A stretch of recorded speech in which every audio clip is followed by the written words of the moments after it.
conformité naturelle, l'origine et le caractère de l'homme doit être entaché de la nature de Dieu. Puisque quand Dieu crée, il dit que créons l'homme à notre image. L'homme à sa ressemblance. Nous devons comprendre en quoi nous lui sommes semblables. Nous devons savoir comment sommes-nous son image. Créer l'homme à son image. Et quand nous lisons ici, ce n'est plus moi qui vis, c'est Christ qui vit en moi. En réalité, dans la régénérescence, dans la restauration de l'homme après le péché, avec l'acte posé par le Seigneur Jésus-Christ sur la croix, il vient imposer en nous la réalité du départ pour tous ceux qui l'acceptent comme Seigneur et Sauveur. Comme c'est dit dans la promesse. Quand c'est lui qui vient en nous, par la foi, j'accepte que je reprends ma nature du départ. Alléluia. Ce n'est plus moi qui vis. Et comme si je disais, la récréation. La récréation, pas le sens de se reposer, non. La création, nous avions une nature dans la création, à l'image de Dieu. Par les péchés, nous avons perdu cette capacité, cette nature. Et en Jésus-Christ, nous récupérons cette nature. Et mieux encore, lui vit en nous donnant la capacité d'agir et d'action. C'est mieux qu'au départ même. C'est ainsi que nous la vivons par la foi. J'avais parlé du fait de devenir visible. Ici, il s'agit de la volonté de rendre visible Christ qui vit en nous. C'est la volonté de Dieu. C'est aussi faire connaître, donner des preuves de la présence de Jésus dans nous. Faire révéler des actions et des actes concrets qui démontrent que Christ vit en nous. Dans notre attitude, on doit vivre cette manifestation. C'est ainsi que je voulais revenir à l'origine. L'origine et le caractère de l'homme. Ce que nous pouvons trouver dans Genèse chapitre 1er, verset 26. Genèse chapitre 5, verset 1er. Dans beaucoup de passages, on nous parle de la ressemblance avec Dieu. Les Écritures décrivent la condition originelle de l'homme par l'expression à l'image et à la ressemblance de Dieu. À l'image et à la ressemblance de Dieu. Cela veut dire qu'il y a une différence entre l'homme et l'animal. L'homme et la nature. Il ne semble pas y avoir une différence significative entre ressemblance et image si on va à l'interprétation dans les textes d'origine en hébreu. C'est la même chose. Image de Dieu, ressemblance à Dieu, il n'y a pas beaucoup à interpréter. Et nous devons comprendre ça en français facile. Amen. Vraiment en français facile, pas dire que non, en grec ça sera comme ça, en hébreu ça sera comme ça, c'est tel que c'est dit là. La manifestation, telle que c'était à l'origine, pas une copie. à l'image de Dieu. Et je voulais parler de 4 points, si j'ai le temps. Je commencerai d'abord par les caractères originels de l'homme,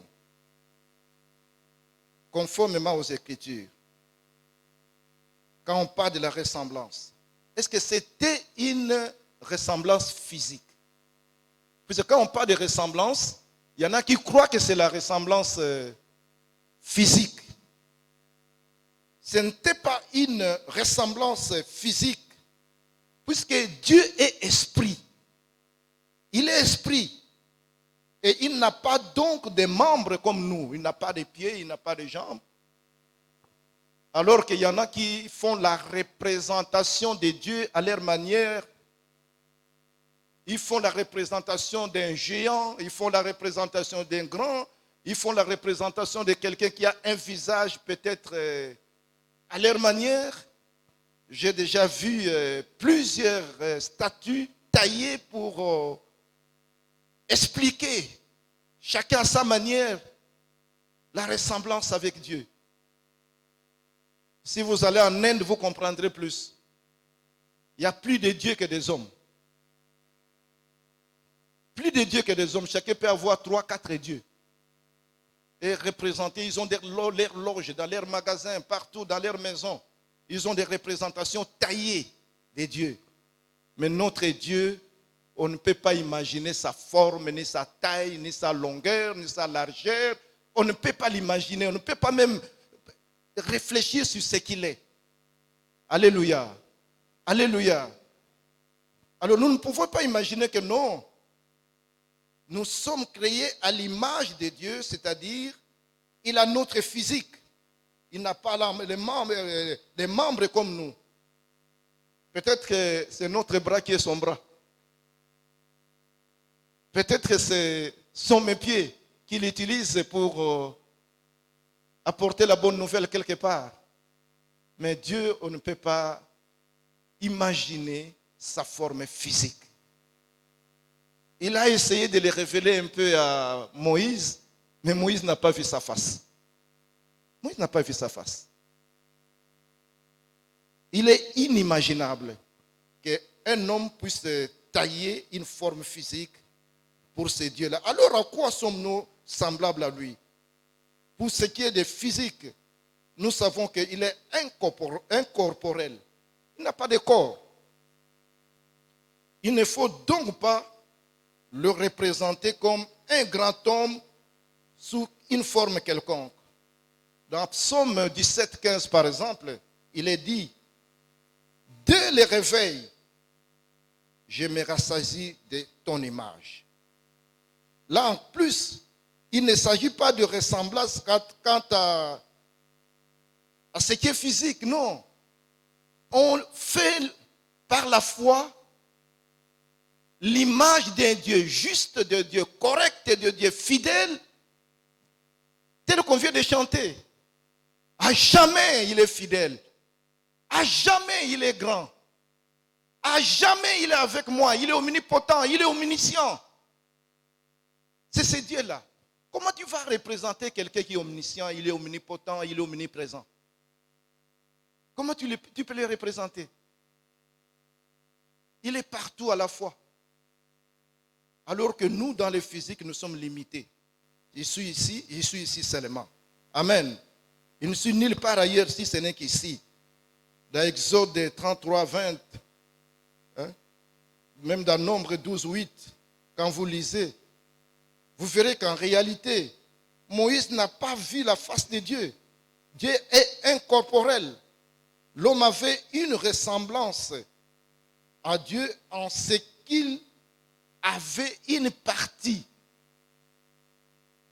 de sa nature.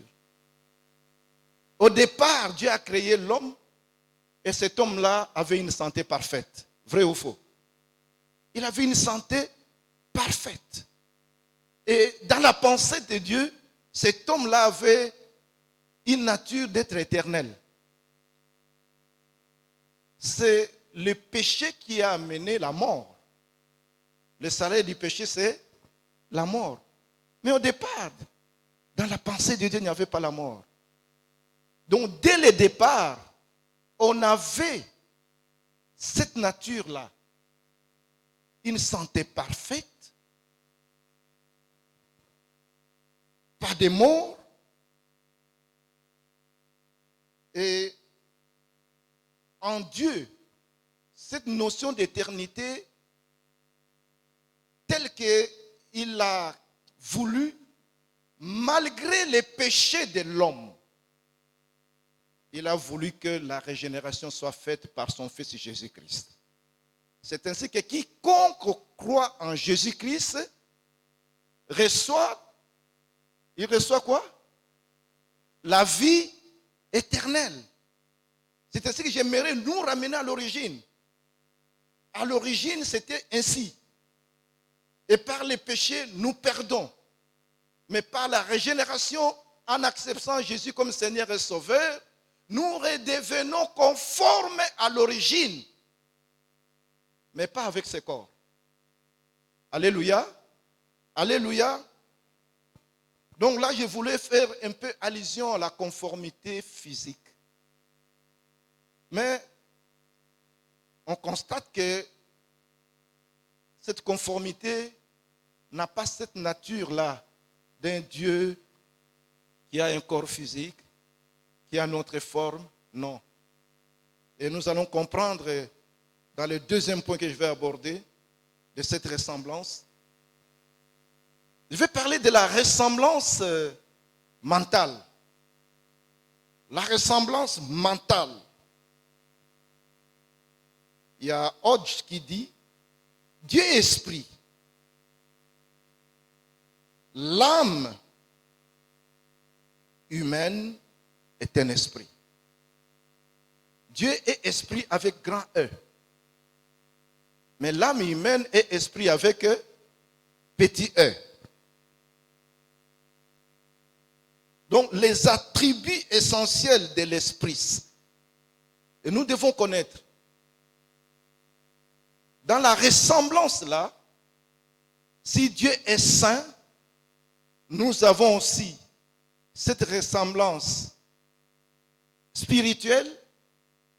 Et dans cette ressemblance spirituelle avec petit E, nous sommes esprit, la conscience, la volonté et la raison sont logés dans cet esprit-là. Alléluia. Nous sommes esprit. Les attributs essentiels de l'esprit sont, premièrement, la raison. Deuxièmement, la conscience. Et troisièmement, la volonté. Donc, un esprit, quand on dit que l'homme, dans sa ressemblance avec Dieu, il y a cette partie d'esprit, puisque le corps, âme et esprit. Il est corps, âme et esprit.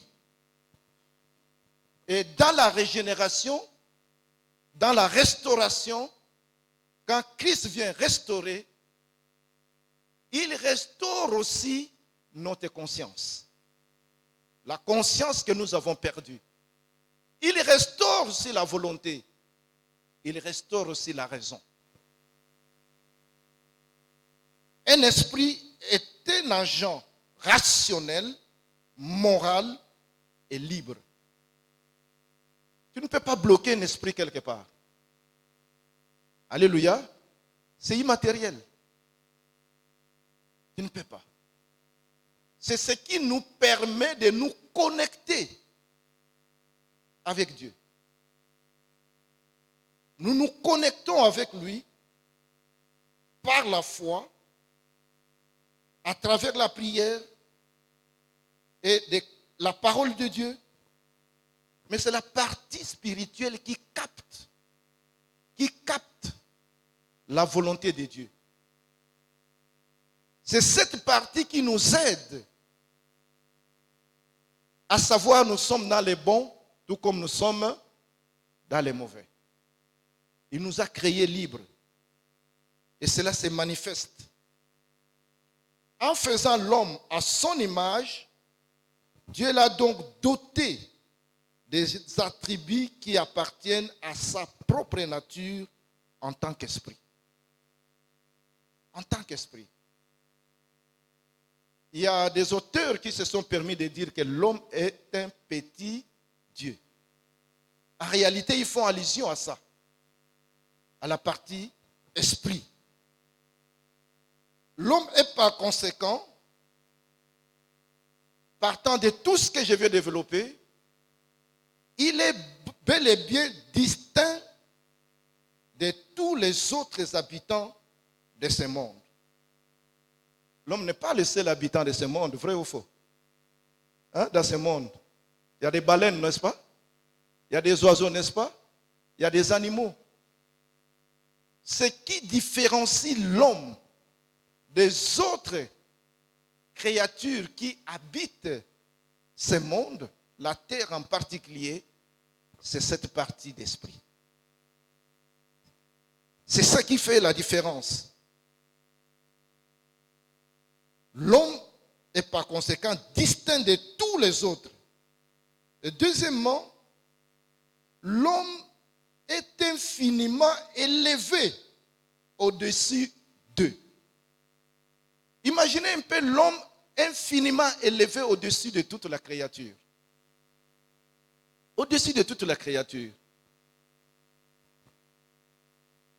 La conséquence est directe.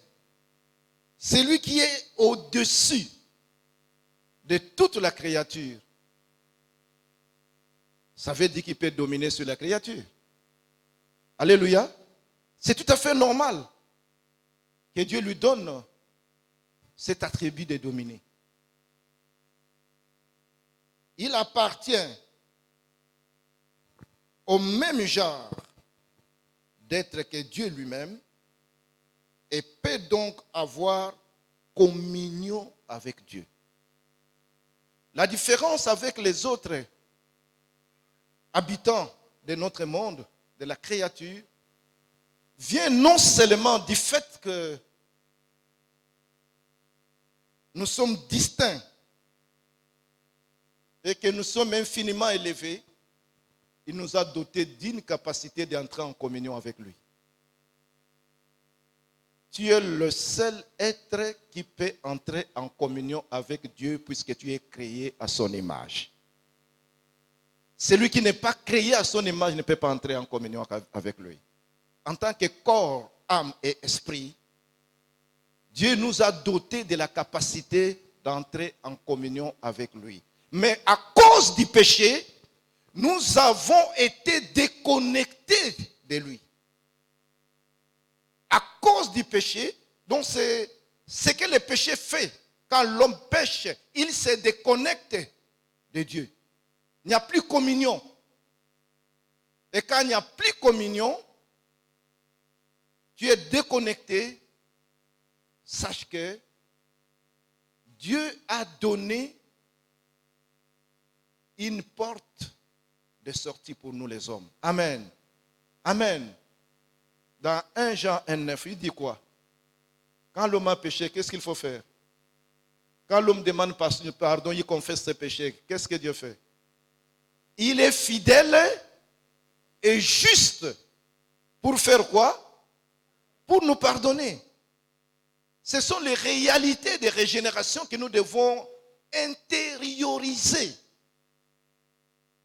Il nous a donné la capacité de demeurer instamment en communion avec lui. Et il nous a donné aussi l'opportunité de revenir dans cette communion à chaque fois que cette communion sera rompue. Amen. Amen. Il n'y a que l'homme créé à son image qui peut vivre cette réalité. Il ne faut pas, à un moment, demeurer dans une situation de déconnexion permanente avec Dieu. Non. L'homme, s'il doit vivre conformément à la pensée de Dieu telle qu'au départ, il doit à tout moment vivre conformément à sa conscience, en paix avec Dieu, de telle manière qu'à chaque fois qu'il a péché, il n'a pas programmé les péchés. Mais quand il lui arrive des péchés, qu'est-ce qu'il doit faire? Il doit vite confesser c'est comme si Dieu a mis à l'homme la capacité de résilience. La capacité de résilience, ça veut dire, il a la capacité de rebondir. À chaque fois qu'il tombe, il est comme une balle qui remonte. Alléluia. Alléluia. L'homme spirituel a cette capacité de résilience. Quand l'homme spirituel n'a plus cette capacité de résilience, c'est-à-dire il est comme une balle qu'on a dégonflée. Il n'a plus d'esprit. Quand tu n'as pas l'esprit, c'est-à-dire tu vis conformément à la chair, tu es comme quelqu'un qu'on a dégonflé. Quand tu tombes, la balle reste au sol, ça n'a pas la capacité de rebondir. Mais en Jésus-Christ, je vous confirme aujourd'hui sa volonté que nous demeurons dans la communion permanente et nous avons la capacité de revenir à lui à chaque fois que nous péchons. Et vous avez cette grâce-là,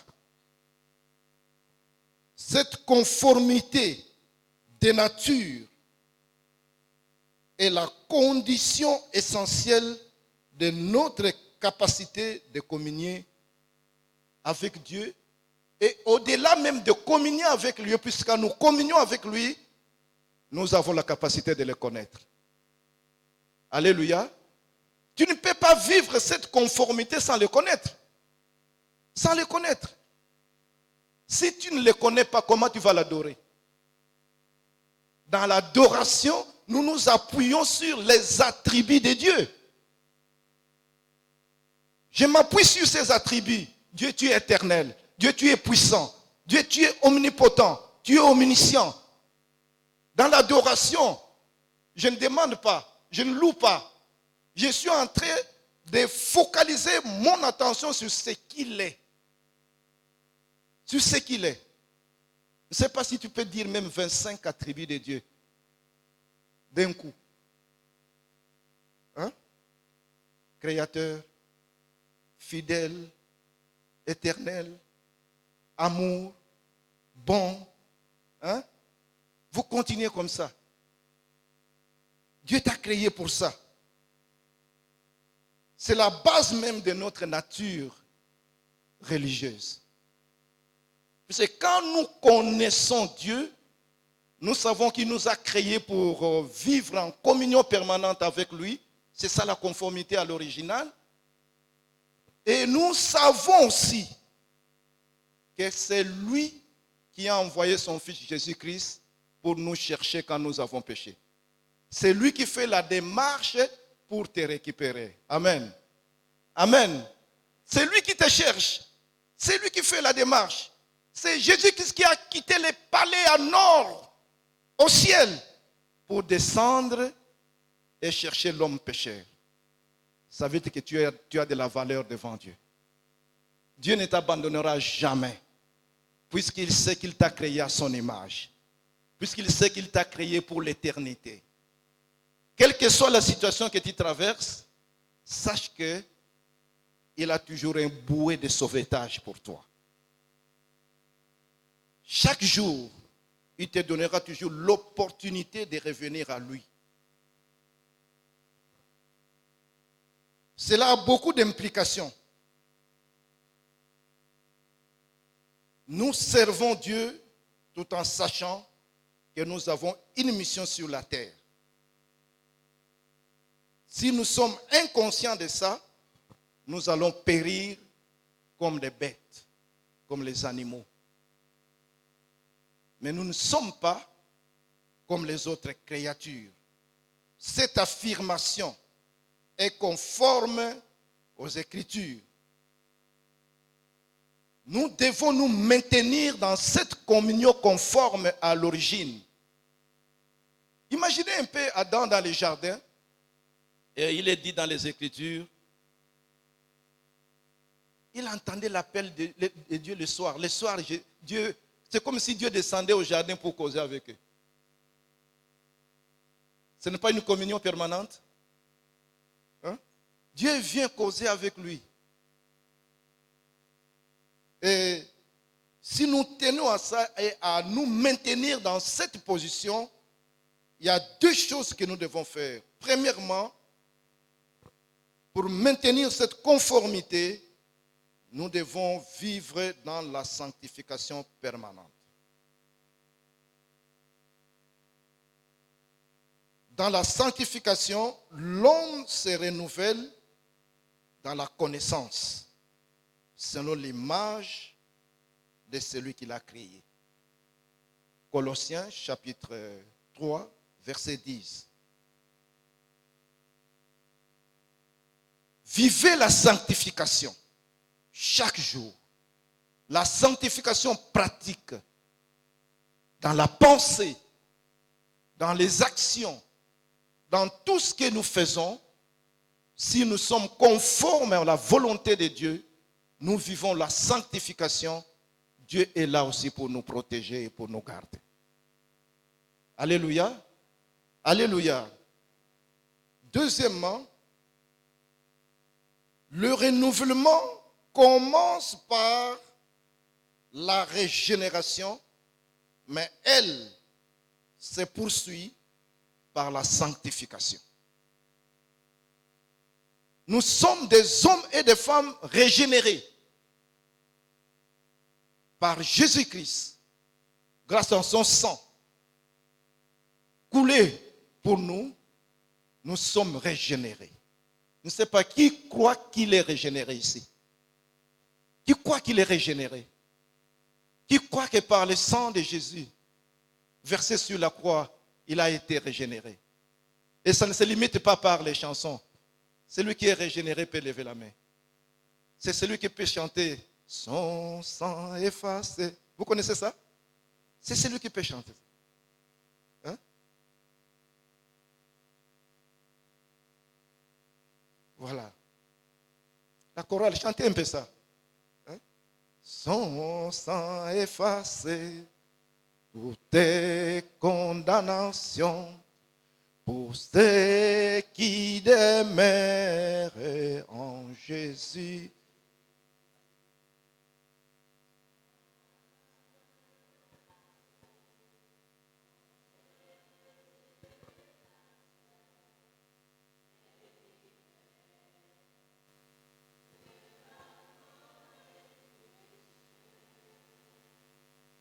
Son sang effacé toutes tes condamnations pour ceux qui demeurent en Jésus. Amen. Pour ceux qui demeurent en Jésus, son sang efface toute condamnation. Pour ceux qui demeurent en Jésus, ils peuvent vivre la sanctification permanente. Puisque son sang est le savon spirituel qui nettoie et qui nous fait récupérer. Alléluia. Donc, cette ressemblance par rapport à Dieu, je vous le confirme, est inaliénable. Inaliénable. Et puisqu'elle est constituée, nous avons la capacité, donc l'homme a la capacité, cette ressemblance inaliénable donne la capacité à l'homme de vivre la rédemption et de mener une vie selon les valeurs conformes à la volonté de Dieu. Nous avons des valeurs, les valeurs de la vie. Tous ceux qui ne sont pas régénérés peuvent vivre d'autres capacités comme talent. Ils peuvent développer aussi. Ils peuvent faire toute autre chose. La différence entre les autres, la créature à l'image de Dieu, altérée, avec nous, qui sommes régénérés, la différence vient de la communion. La communion avec Dieu. Ceux qui ne sont pas régénérés ne sont pas en communion avec Dieu. Mais nous qui sommes régénérés, nous sommes en communion avec Dieu. Et l'homme a été doté de grandes capacités. Ces capacités, Dieu a donné à tout homme, depuis le jardin d'Éden. Quand nous devons vivre conformément à son image, nous devons aussi connaître ces petits détails. Premièrement, Dieu a donné à l'homme la capacité et les facultés intellectuelles. Partant de ces capacités et facultés intellectuelles, il lui a donné 2 ou 3 ordres que nous devons savoir. Le premier ordre qu'il lui a donné en plaçant l'homme au jardin, selon Genèse chapitre 2, verset 15, premier ordre qu'il lui a donné, il lui a donné l'ordre de développer le jardin. L'ordre de développer les jardins. Celui qui vit conforme à la volonté de Dieu. On dit année de conformité. Ça doit être quelqu'un qui se considère dans le jardin de bonheur et il prend comme décision cette année de développer quelque chose. D'agir, de travailler. Donc cette année, ce n'est pas une année de paresse. Alléluia. Alléluia. Puisque Dieu lui-même est un travailleur. Tu veux obtenir ce qui est de toi au milieu de ta génération, apprends à développer. Apprends à développer une idée, apprends à développer une activité, apprends à faire quelque chose. Dis que non, je suis en train de faire ceci en attendant. Non. Va quelque part, trouve ce que tu dois faire et Dieu va te bénir. Dieu ne bénit pas la paresse. Dieu bénit l'activité et surtout l'activité inspirée par lui. Priez, priez, priez que Dieu vous inspire à faire quelque chose. Il vous a doté de cette capacité, de cette intelligence, de cette faculté de développer. Et c'est un ordre, selon Genèse 2:15. Si vous trouvez ce que vous devez faire, considérez ça comme un trésor. Et comme c'est un trésor, il vous donne aussi le deuxième ordre, ordre de garder et de protéger. Vous êtes les vigiles de ce qu'il vous a donné. Vous-même. Vous êtes les gardiens des dons, capacités. Celui qui trouve un trésor, il fait quoi? Il doit cacher ça. Il cache ça. Puis s'il publie, on va l'attaquer. Ça fait partie de l'ordre que Dieu nous a donné. Comment tu protèges ton trésor? Comment tu protèges tes capacités? Même ceux qui inventent, il y a un système de protection de l'invention. Il y a un système de protection. Et c'est un ordre de Dieu pour nous, depuis les jardins. La conformité voudrait aussi que nous soyons vigilants. Alléluia. Que nous soyons vigilants dans la vie. Ce n'est pas facile. Nous travaillons dans un monde, dans un environnement tel que tu t'y trouves, les prédateurs viennent pour arracher. Les gens ne sont pas contents de ce que tu développes. Tu auras toujours des adversaires. Tu auras toujours des gens qui vont t'attaquer. Mais il faut savoir une chose, Dieu t'a donné aussi la capacité de protéger et de garder. Et troisième ordre que nous devons retenir, il a donné à l'homme l'ordre de dominer sur la terre et sur toute la créature de la terre. Genèse chapitre 1er, versets 26-28. Dans les fêtes, il donna même les noms à tous les animaux de la terre. Il a donné l'ordre à l'homme de dominer. De dominer, c'est-à-dire, il a donné à l'homme le pouvoir. Alléluia. Alléluia. Si tu as un chat, j'ai des chatons qui viennent de naître. Est-ce que les chatons sont nés avec les noms? Les chatons sont nés avec les noms? Non. Bientôt, je vais donner les noms à chaque chaton. Quand tu donnes les noms aux chatons, et les chatons captent ces noms-là, quand tu l'appelles à ces noms, il fera quoi? Il viendra. Apprenez à donner les noms à ce que Dieu vous a donné. Et ils vont vous obéir. Et vous allez dominer puisque c'est vous qui avez donné les noms. Adam a donné les noms à tous les animaux de la terre. C'est ainsi que ces animaux-là devraient lui obéir.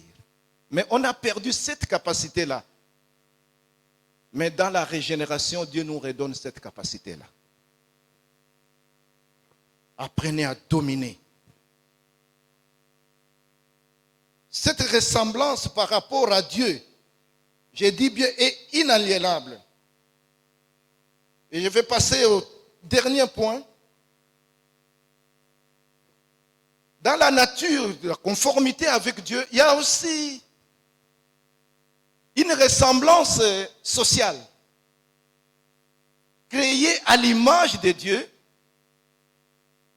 est entachée aussi d'une nature sociale. Imaginez Dieu, lui-même, il s'est fait trois. Père, Fils et Saint-Esprit. Ce n'est pas le social? Hein? De sa nature, il n'est pas égoïste. Il est comme ça. Il est Père, il est Fils et Saint-Esprit.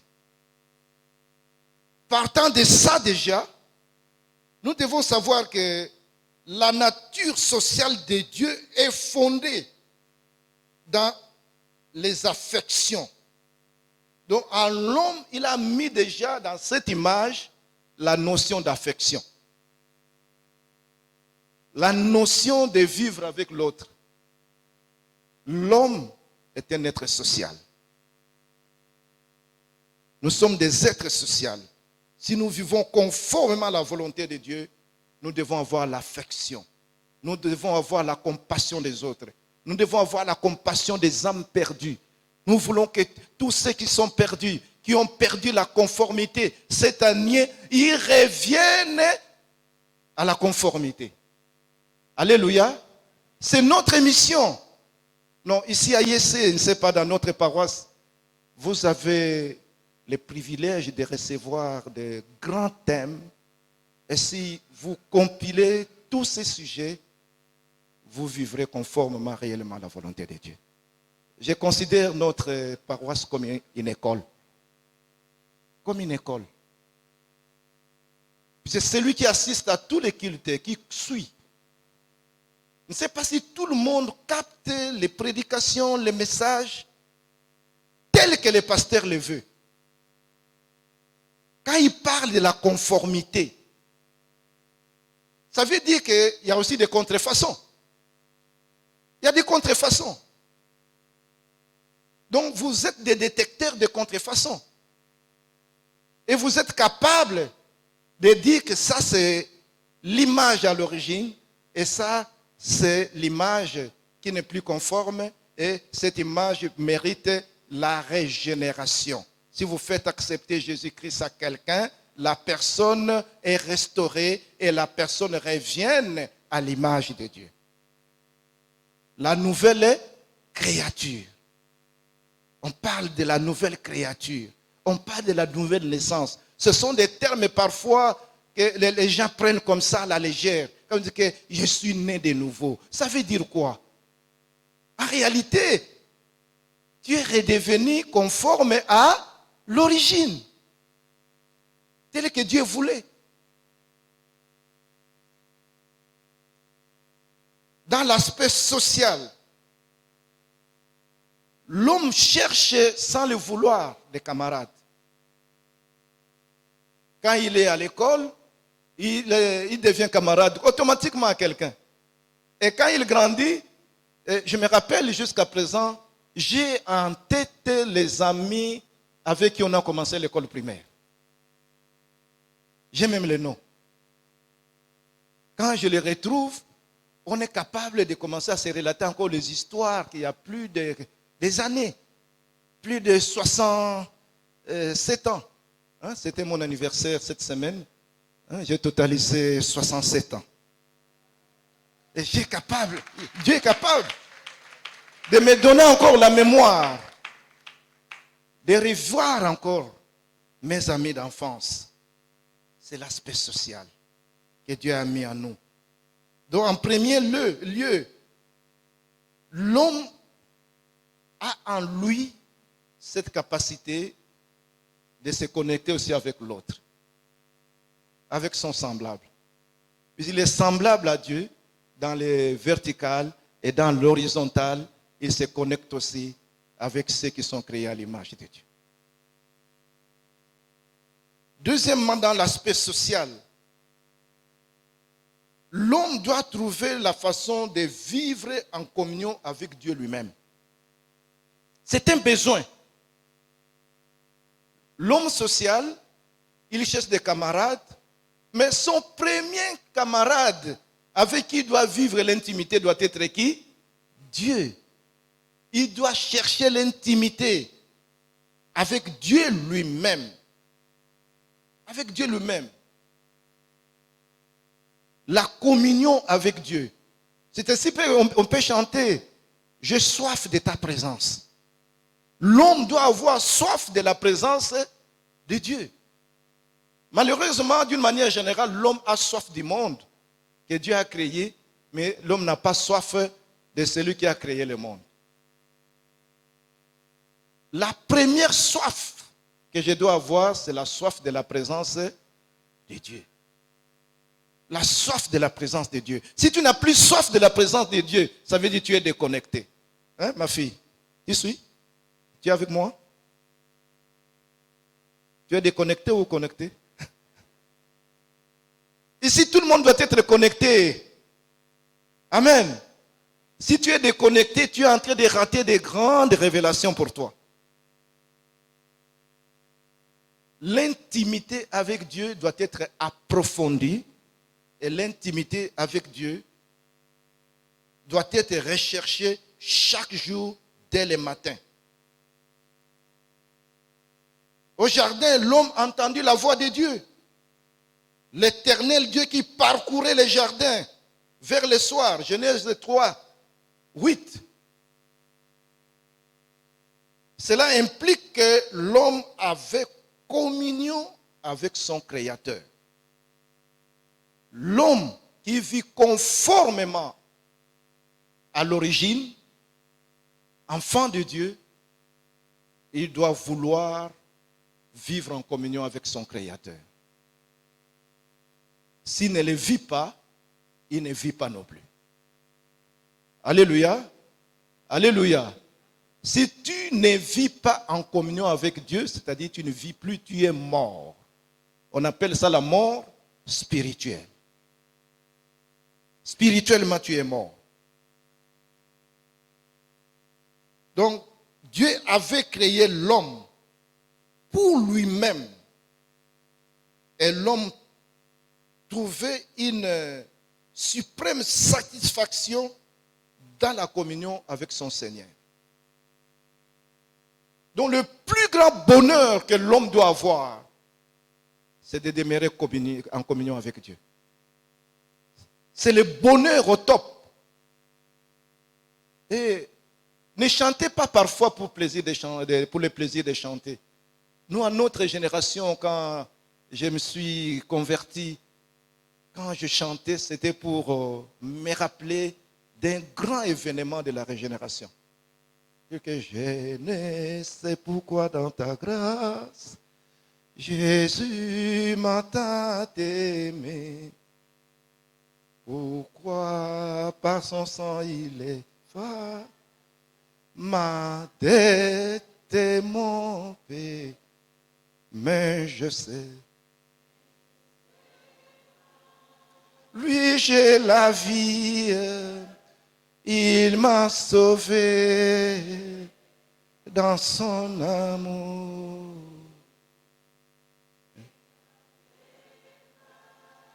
Son sang meurtri, j'entends le de son retour.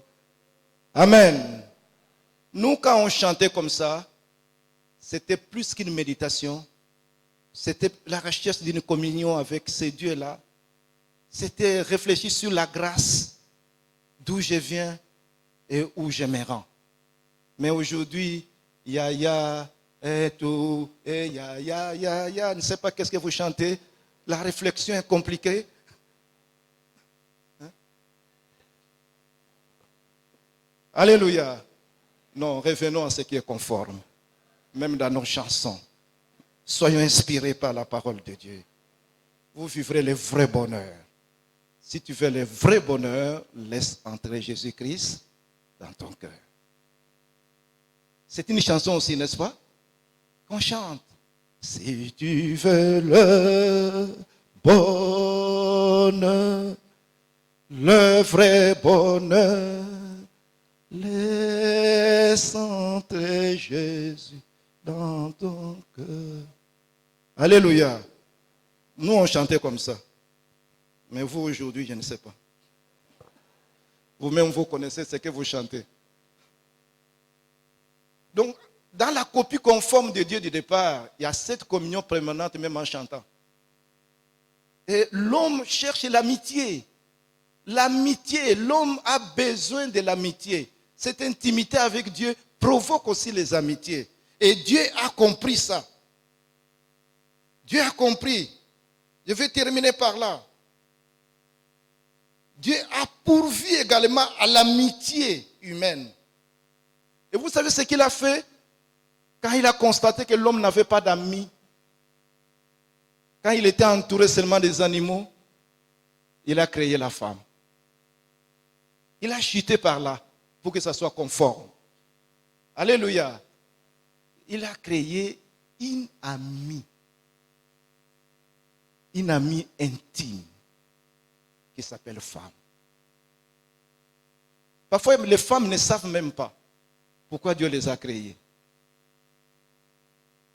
Beaucoup de femmes ne savent pas. Je vais vous le révéler aujourd'hui. Vous êtes d'abord des amis intimes. Et Dieu a provoqué un rappel à l'homme pour que l'homme lui-même se rappelle que la femme est son amie intime puisqu'elle est une partie de son corps. L'homme est créé de la poussière de la terre. Est-ce que la femme est créée de la poussière de la terre? Elle est créée de quoi? L'os de l'homme. L'os. L'os est dur et l'os est poli. C'est ça la nature de la femme. La femme n'aime pas la poussière. Même quand elle est en claquette, en babouche, elle marche, elle a un peu de poussière là-bas, elle fait quoi? Elle enlève. C'est ainsi qu'elle est changeante. Elle doit toujours s'habiller chaque jour d'une manière bien. Elle doit changer les habits. Mais moi, un homme, ma veste, cela peut faire même 10 ans. Unique. Chaussures peut faire 20 ans. Pas de problème. Mais pour ma femme, non. Non. Elle n'est pas la terre. Hein? Quand elle voit qu'il y a trop de poussière dans cet habit-là, elle enlève. Elle cherche l'habit neuf qui n'a pas de poussière. Hein? Elle prend tout son temps devant le miroir puisqu'elle n'est pas la poussière. Elle est l'os poli, clair. L'os doit être toujours propre, très propre. Brillant même, brillant. Brillant. Ça, c'est la copie conforme à l'original. La femme n'est pas poussière. Une femme qui est sale, ça veut dire qu'elle n'est pas la copie conforme à l'original. Vous aussi les hommes, il faut comprendre.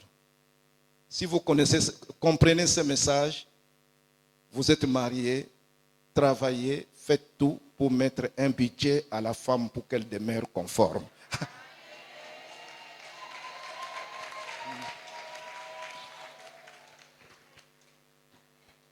Donc, il a créé la femme car il a trouvé bon que l'homme ne soit plus seul. Il a vu que l'homme a échoué en étant seul.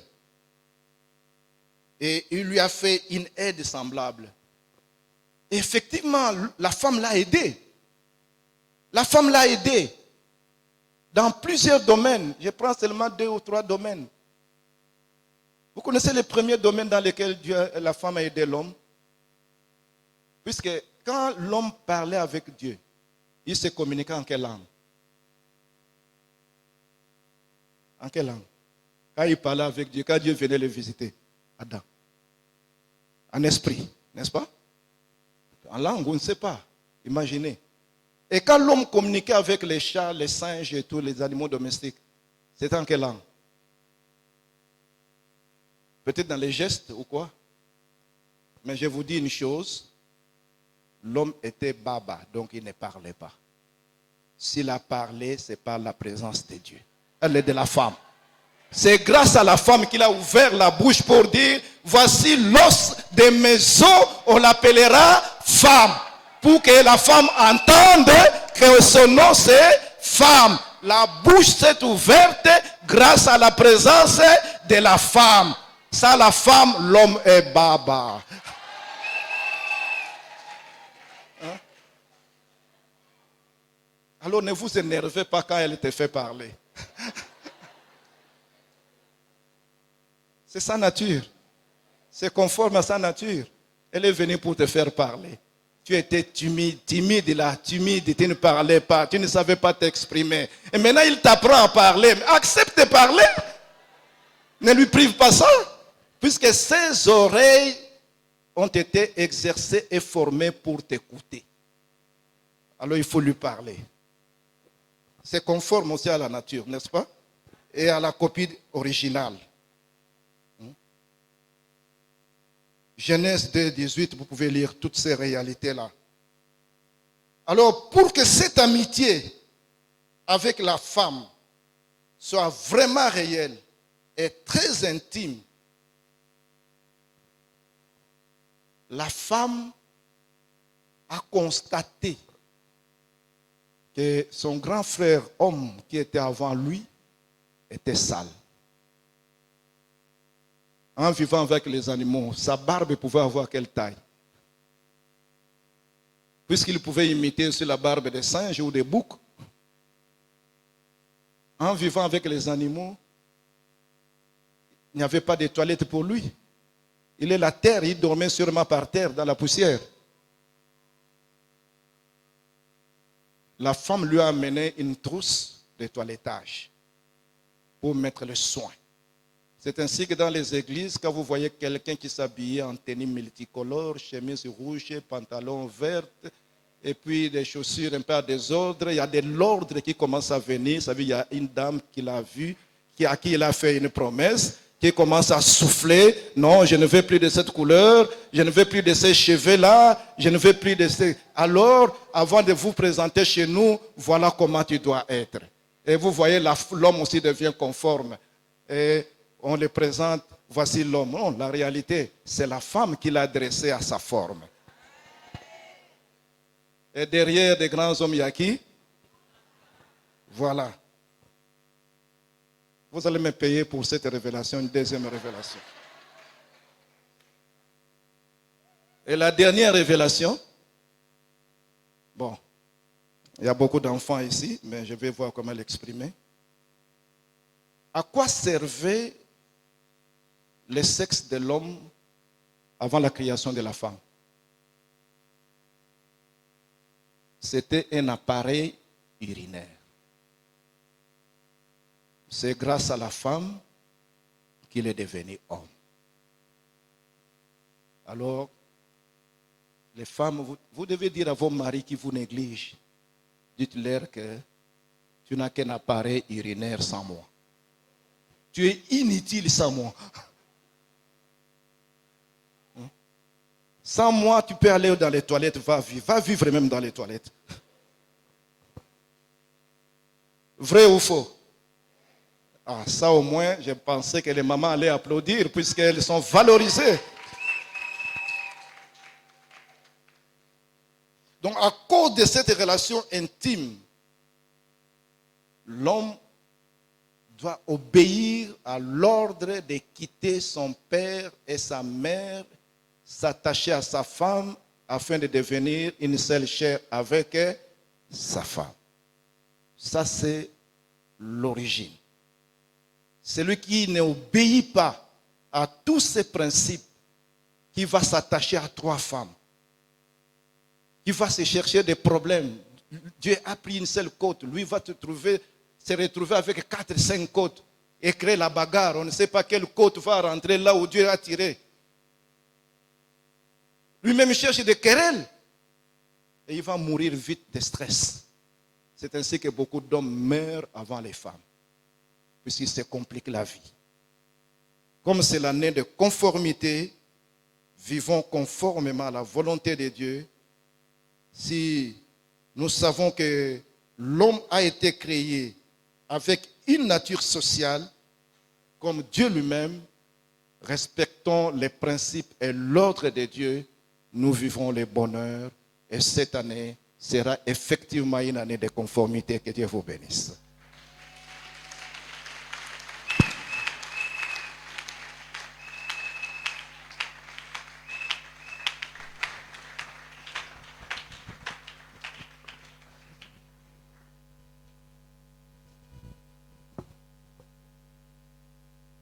Alléluia.